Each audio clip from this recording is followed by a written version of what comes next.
let's read the question. The question says an object has uniformly accelerated motion. The object always speed up after the time when its velocity becomes zero. Prove that the above statement holds when u is negative and a is positive. ठीक है बच्चों, तो इस question को prove करने के लिए हम क्या करेंगे, इसको ग्राफिकली सोल्व करेंगे।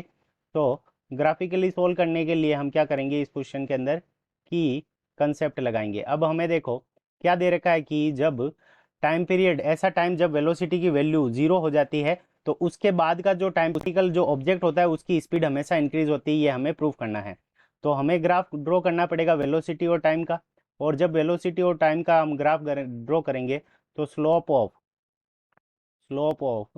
वीटी ग्राफ, तो वेलोसिटी और टाइम का जो ग्राफ होगा उसकी स्लोप किसको रिप्रेजेंट करेगी, slope of VT graph is a, यानी वो किसको रिप्रेजेंट करेगी, तो एक्सीलरेशन ए को रिप्रेजेंट करेगी।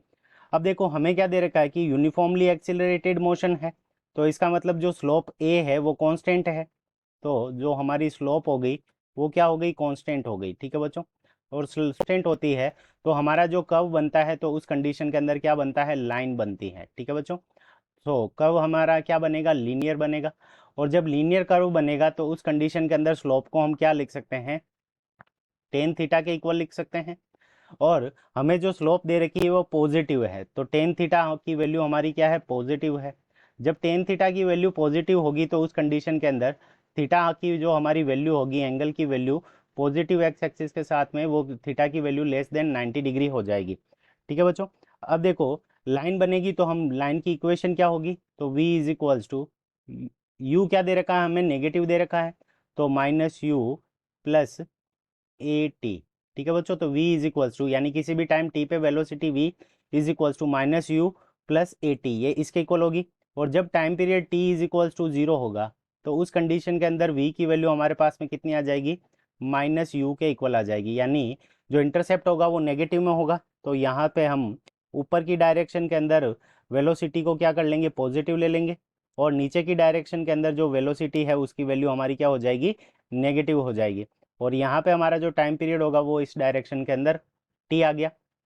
तो अब देखो पहला जो इंटरसेप्ट है टी बराबर जीरो पर, तो वो माइनस का यू के इक्वल है, तो यहाँ पे अगर हमें माइनस का यू बनाए और एंगल क्या होना चाहिए कि लेस देन 90 डिग्री होना चाहिए, तो यहाँ पे ये स्लोप क्या हो जाएगी, ये पॉजिटिव स्लोप हो गई।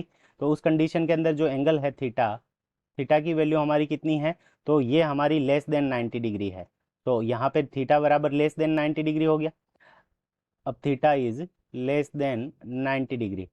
अब देखो हमें प्रूव करना है कि जब वेलोसिटी की वैल्यू जीरो के इक्वल हो जाती है तो यहाँ पे कोई पॉइंट होगा, जो इस पॉइंट को हम ए नाम दे देते हैं, तो at t is equals to t a. जब टी की वैल्यू टी ए के इक्वल होगी तो उस कंडीशन के अंदर वेलोसिटी की वैल्यू हमारी कितनी हो गई, जीरो हो गई।